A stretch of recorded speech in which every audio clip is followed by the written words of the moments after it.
스웨덴의 화학자였던 노벨은 다이너마이트를 발명해서 일화학 부자가 되었습니다.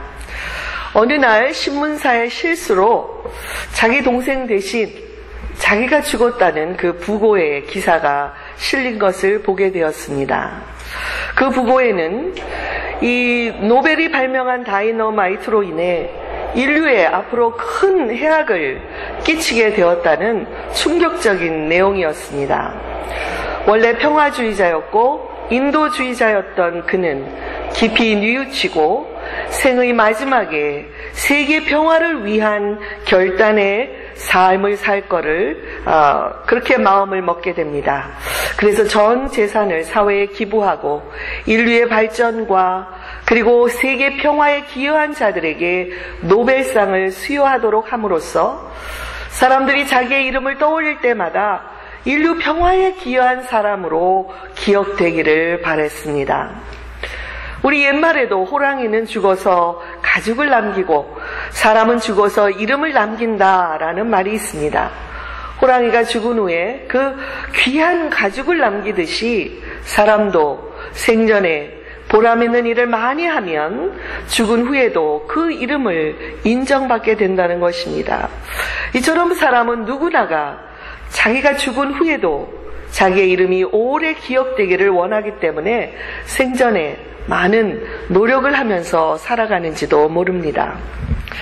그런데 여러분, 우리 믿는 자들의 이 이름은 우리의 노력 여부에 상관이 없이 하나님께서 인정해 주신다는 그 사실을 아십니까?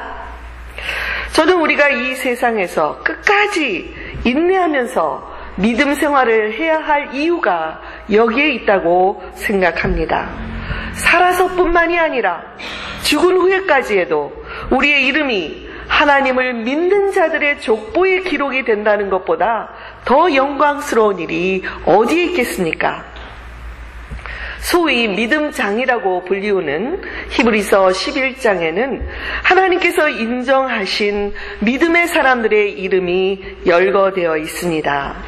구약의 사람들이 총망라되어 있을 정도로 많은 사람들의 이름과 그들이 걸어갔던 믿음의 여정을 짤막하게 기록하고 있습니다. 아벨, 에녹, 노아, 아브라함, 사라, 이삭, 요셉, 모세, 라합, 기드온, 바락, 삼손, 입다, 다윗, 사무엘, 요한, 베드로, 누가, 마가, 사울, 김미애.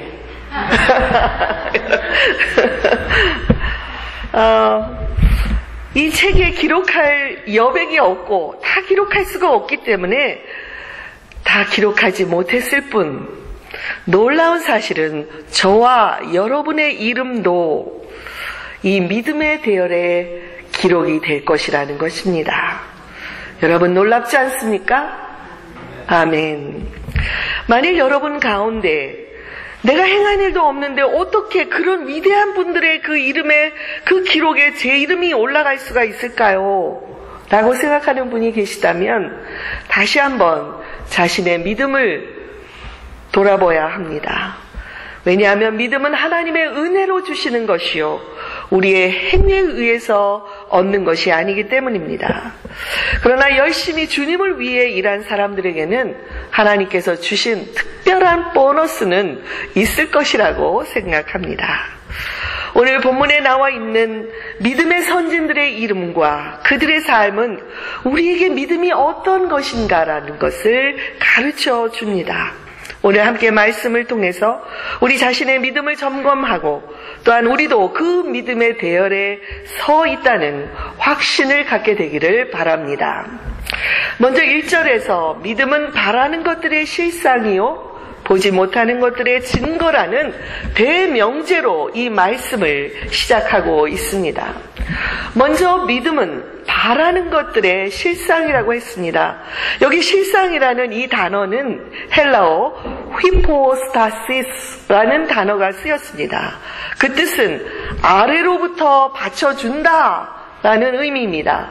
집의 기초가 그 집을 받쳐주는 것처럼 믿음이 받쳐주기 때문에 우리가 바랄 수 없는 중에 바라며 소망할 수 없는 중에 소망하게 되었다는 것입니다. 8절에서 아브라함이 부르심을 받았을 때 하나님께서 약속의 땅으로 가라 이렇게 말씀하셨을 때 그가 갈 바를 알지 못하고 어디로 가야 될지도 모르면서 담대하게 이 약속의 땅을 향해서 나아갔던 것은 그의 믿음이 받쳐주고 있었기 때문입니다. 둘째로 믿음은 보이지 않는 것들의 증거라고 했습니다. 여기서 쓰인 이 증거라는 단어는 헬라어로 엘레코스라는 단어가 쓰였습니다. 그 단어의 뜻은 확신이라는 의미를 가지고 있습니다. 믿음은 보이지 않는 것들의 증거, 다시 말하면 볼 수 없는 것들을 보게 하는 확신이라고 말씀하고 있습니다. 7절에서 노아는 아직 보이지 않는 일에 하나님의 경고를 받고 믿음으로 방주를 지어서 자기 집을 구원했다 이렇게 말씀하고 있습니다. 하나님께서 노아에게 노아야 이 세상의 죄악이 너무나 만연하구나. 내가 사람 친 것을 후회한다. 이제 내가 큰 물을 보내서 이들을 심판할 것이다 라고 말씀하셨을 때에 노아의 눈에 홍수의 징조는 아무것도 없었습니다. 그럼에도 그는 믿음의 눈으로 약 120년 후에 일어날 홍수의 심판을 미리 보고 방주를 짓기 시작했습니다. 노아가 방주를 짓기 시작한 후 120년이 지나서 정확하게 홍수의 심판이 세계를 덮었던 것입니다. 이처럼 믿음은 볼 수 없는 것들을 보게 합니다. 그러나 세상 사람들은 보이는 것만을 믿고 또한 하나님도 보여주면 믿겠다고 말합니다. 그러나 성경은 우리가 먼저 믿어야 볼 수 있다고 말씀합니다. 첫 번째, 두 번째가 믿음의 주관적인 측면이라면 세 번째는 믿음의 객관적인 측면이라고 할 수 있습니다. 3절에 기록하고 있는 대로 우리의 믿음의 근거는 하나님의 말씀입니다. 하나님께서 말씀으로 세계를 창조하시고 그 말씀으로 이 세계를 붙들고 계시다 라는 이 믿음 때문에 우리는 바랄 수 없는 중에 바라고 볼 수 없는 중에 보게 된다는 것입니다. 여기서 이 말씀이라는 단어는 보통 사용하는 헬라어 로고스가 쓰여지지 않고 레마가 쓰여졌습니다. 신약 성경에는 이 두 단어가 모두 하나님의 말씀으로 번역이 되고 있는데요. 로고스가 쓰여진 것은 330회이지만 레마가 쓰여진 것은 70회 정도밖에 없습니다. 로고스는 보통 하나님께서 모든 사람에게 공통적으로, 일반적으로, 객관적으로 주시는 말씀입니다. 그런데 우리가 성경을 읽고 묵상하다 보면 나 개인에게 부닥쳐오는 말씀이 있지 않습니까? 우리가 주관적으로 경험하는 그런 하나님의 말씀, 그 말씀을 경험하면 우리는 변화하고 그리고 하나님의 능력을 체험할 뿐만이 아니라 상상하지 못했던 놀라운 믿음의 역사들이 우리 안에서 일어나기 시작합니다. 이것이 바로 레마, 역동적으로 역사하는 하나님의 말씀입니다. 이렇게 레마의 말씀을 근거로 해서 우리는 창조주 하나님께서 또한 우리 각 사람의 구원자가 되셔서 우리를 인도하고 계시다는 믿음을 가질 수가 있는 것입니다. 아멘. 예. 아멘. 가끔씩 이런 아멘의 소리가 저에게 큰 힘이 되고 우리 주님께서도 기뻐할 줄 믿습니다. 제가 매일 새벽 기도회를 인도할 때 먼저 일반적인 이 말씀을 묵상해 갑니다. 그리고 그 모든 말씀을 다 기억하지 마시라고 부탁을 드립니다. 그런 후에 각 개인에게 어떤 말씀이 부닥쳐 왔는지 그 한 말씀만 그날에 필요한 대로 붙들고 그날을 묵상하는 말씀으로 삼으라고 그렇게 안내를 합니다. 바로 레마의 말씀이 우리 삶에 충만할 때 우리는 말씀으로 세계를 지으신 하나님께서 매일매일 나와 동행하고 계시다는 것, 매일매일 나를 새롭게 지어주신다는 확신을 가질 수가 있습니다. 그러므로 우리가 새벽 기도에 나오든 나오지 않든 우리가 믿음의 대열에 끝까지 서 있으려면 말씀을 날마다 읽어야 합니다. 그 읽은 말씀 속에서 하나님의 뜻을 마음에 새기고 그 말씀을 따라 살아야 합니다. 어쩌다가 주일에 한 번 이 자리에 나와서 성경을 펼쳐서는, 그리고 한 번 주일 설교 말씀을 들어서는 지탱하기가 어렵습니다. 왜냐하면 우리가 이 세상에 사는 동안에는 아직도 우리는 믿음의 경주를 하고 있는 자들입니다. 이 경주에서 이기고 끝까지 고린 지점까지 도착하기 위해서는 하나님의 말씀으로 능력을 받아야 합니다.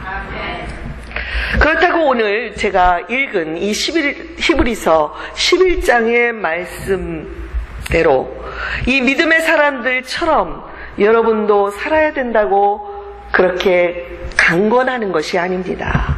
그렇다면 어떤 분들은 아예 처음부터 그 길을 포기할지도 모릅니다. 오히려 그런 부담을 드리려는 것이 아니라 우리가 보기에는 아주 적은 믿음일지 모르지만 하나님께서는 그런 적은 믿음을 소중하게 여기신다는 말씀을 드리고 싶습니다. 6절에 보시면 믿음이 없이는 하나님을 기쁘시게 하지 못하나니 하나님께 나아가는 자는 반드시 그가 계신 것과 또한 그가 자기를 찾는 자들에게 상 주시는 이심을 믿어야 한다고 말씀하고 있습니다. 여러분, 하나님께서 살아계심을 믿으십니까? 네. 또한 하나님께서 자기를 찾는 자들에게 상 주시는 것을 믿으십니까? 네. 그렇다면 우리는 믿음의 사람들이요, 하나님을 기쁘시게 하는 자들임을 믿으시고 확신하시기 바랍니다. 네. 우리가 예수님을 마음에 영접하고 죄의 용서를 받은 자로서 살아간다면 설사 우리가 매일 알게 모르게 죄를 짓는다고 해도 우리는 믿음의 대열에 서 있는 자들입니다. 어떤 어려운 일이 있어도, 억울한 일을 당해도, 그리고 실망하는 일이 있다 할지라도 하나님께서 여전히 이 세상을 인도하고 계시죠. 하나님 살아계시죠. 그렇게 고백하는 자들을 하나님께서는 너는 믿음의 사람이다 인정해 주신다는 것입니다. 어린아이처럼 믿으면 하나님께서 우리를 인정해 주시고 우리 믿음의 선진들이 받았던 그 증거들이 우리의 삶에서도 나타나도록 도와주신다는 것입니다. 그러나 만약 내가 믿음의 길을 걸으면서 10년이 지나가도 내 믿음에 조금도 변함이 없다면 우리 자신의 믿음을 한 번쯤은 심각하게 점검해 보아야 한다고 생각을 합니다. 4절에서 아벨은 가인보다 더 나은 제사를 하나님께 드림으로 의로운 자라 하시는 증거를 받았다고 말합니다. 이 말씀에 대해서 여러 해석이 있습니다만 이 말씀의 배경이 되는 창세기 4장에 보면 가인은 농부였기 때문에 자기 땅에서 난 소산으로 하나님께 제물을 삼아 드렸습니다. 또한 아벨은 양을 치는 자로서 자기 양의 중에 첫 새끼와 그 기름을 하나님께 드렸다고 말합니다. 그런데 하나님께서는 아벨과 그의 제물은 받으셨지만 가인과 그의 제물은 받지 않으셨다고 기록하고 있습니다. 이 말씀을 통해서 보면 가인이나 아벨이나 자기 직업에 따라서 하나님께 그 소산을 드렸습니다. 둘 다 문제가 없는 것처럼 보이지만 두 사람 사이에는 차이가 있습니다. 여러분, 그 차이를 발견하셨습니까? 아벨은 양의 첫 새끼를 드렸다, 이렇게 첫 번째 양을 하나님께 드렸다는 기록이 있는 반면에 가인은 곡식의 첫 소산을 드렸다는 말이 없습니다. 소산을 하나님께 드렸다, 이렇게 말하고 있을 뿐입니다. 또한 하나님께서 아벨과 그의 제물을 받으셨지만 가인과 그의 제물은 받지 않으셨다고 말씀합니다. 무슨 말입니까? 아벨의 제물뿐만이 아니라 아벨이 자기 삶으로 하나님 앞에서 올바른 삶을 살았기 때문에 하나님께서는 아벨과 그의 제물을 받으신 것입니다. 그러나 가인은 평상시에 하나님 앞에서 올바른 삶을 살지 못하다가 그 예물만을 가지고 와서 드릴 때에 하나님께서는 가인의 삶을 받지도 않으셨고 인정하지도 않으셨고 그의 제물 또한 받지 않으셨다는 것입니다. 우리가 매일 하나님께 이 예배의 자리로 나올 때 하나님은 우리의 거룩한 모습만 보이는 것이 아닙니다. 우리가 가정에서, 직장에서 매일 어떤 삶을 살다가 이 자리에 나왔는지를 보고 계십니다. 예배당 안에서만 성도가 아니라 우리 가정 그리고 우리의 일상의 삶에서 성도답게 올바르게 살았는지를 살피신다는 것입니다. 우리가 드리는 헌금도 그 액수의 많고 적음을 보는 분이 아니십니다. 다만 우리가 얼마나 정성스럽게 구별하여 하나님께 드렸는가를 보시는 것입니다. 아벨은 일상의 삶에서 보이지 않는 하나님을 보는 듯이 살았습니다.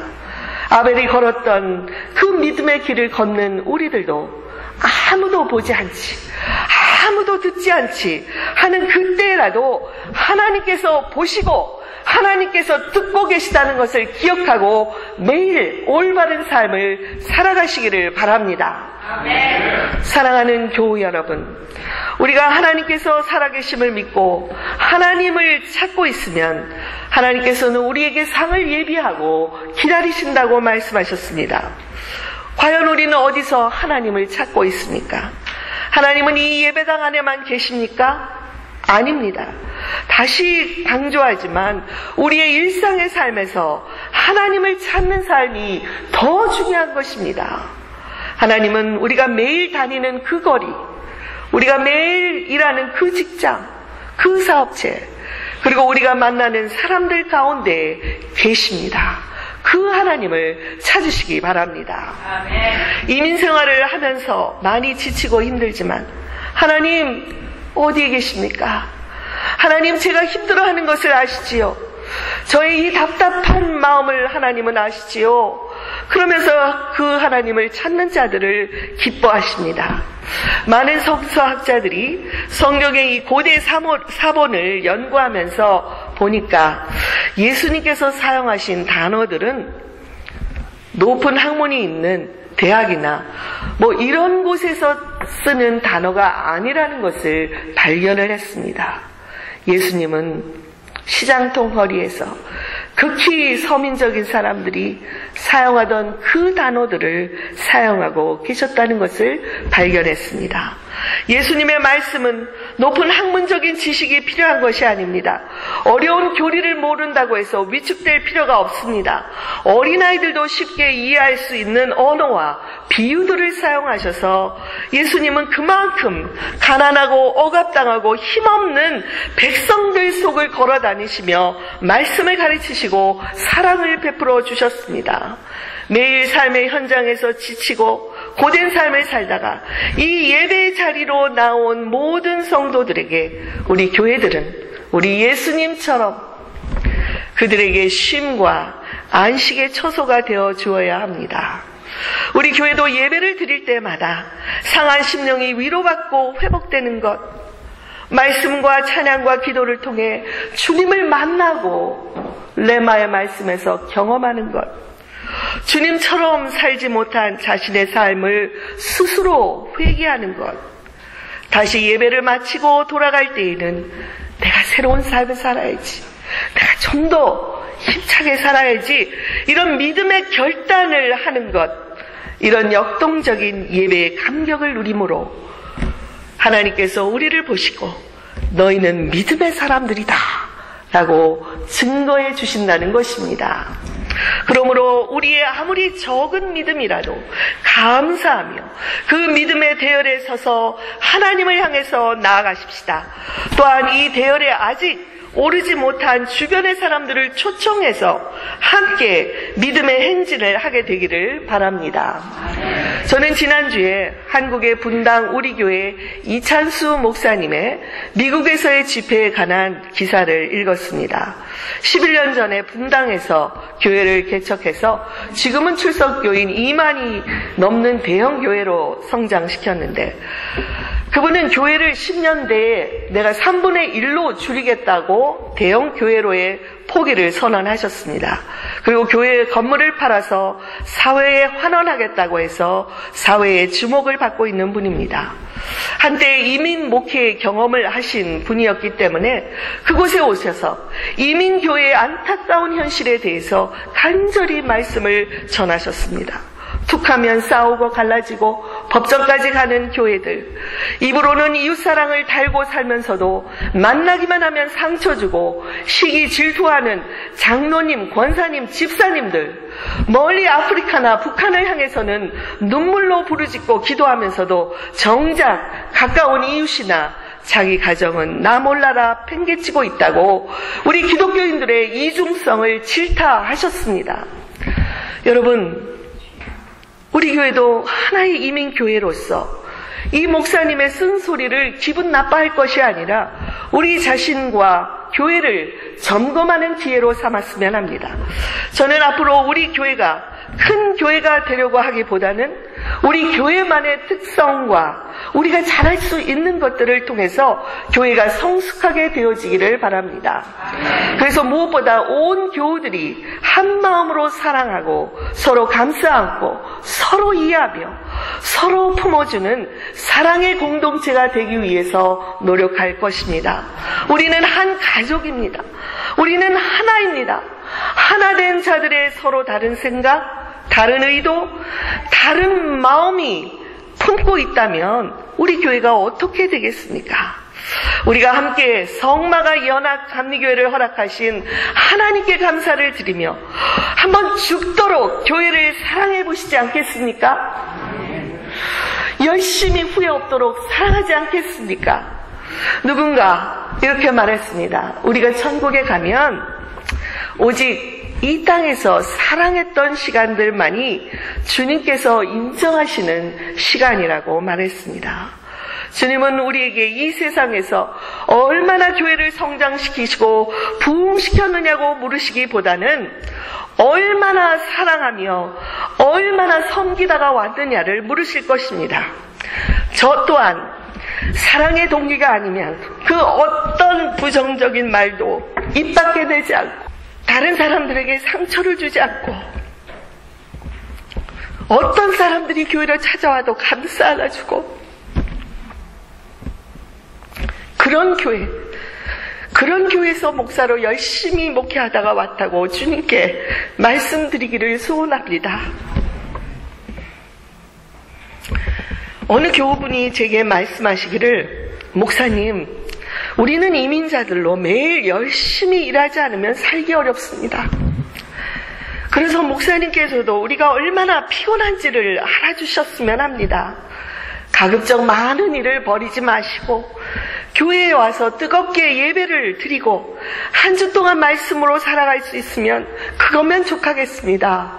그렇게 얘기를 하셨는데 이 말씀을 제 마음에 간직할 것입니다. 여러분, 하박국 선지자의 노래를 기억하십니까? 3장 17절에서 이렇게 노래하고 있습니다. 비록 무화과 나무가 무성하지 못하며 포도나무에 열매가 없으며 감람나무에 소출이 없으며 밭에는 먹을 것이 없으며 우리의 양이 없으며 외양간에 소가 없을지라도 나는 여호와로 말미암아 나의 구원의 하나님으로 말미암아 기뻐하겠습니다. 여러분, 먹을 것 입을 것 없어도 구원해 주신 하나님을 감사하며 찬양하며 노래할 수 있는 이런 고백을 저와 여러분들이 들을 수 있다면 우리는 당당하게 믿음의 대열에 서서 하나님이 인정해 주시는 믿음의 사람으로 살아가고 있는 것입니다. 아멘. 제가 사무실에서 이렇게 말씀을 준비하다가도 가끔씩 교회 주변을 걸으러 나갑니다. 그러다가 교회 주변에 특별히 무화과 나무 앞에만 서면 걸음을 멈추고 한참을 들여다보고 있습니다. 얼마나 탐스러운 열매들이 지금 맺히고 있는지요.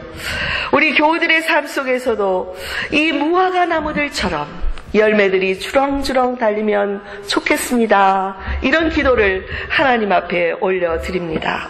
물론 저는 이 많은 열매들을 우리 주변의 사람들과 우리 교우들뿐만 아니라 이웃 사람들과도 나누고 싶습니다.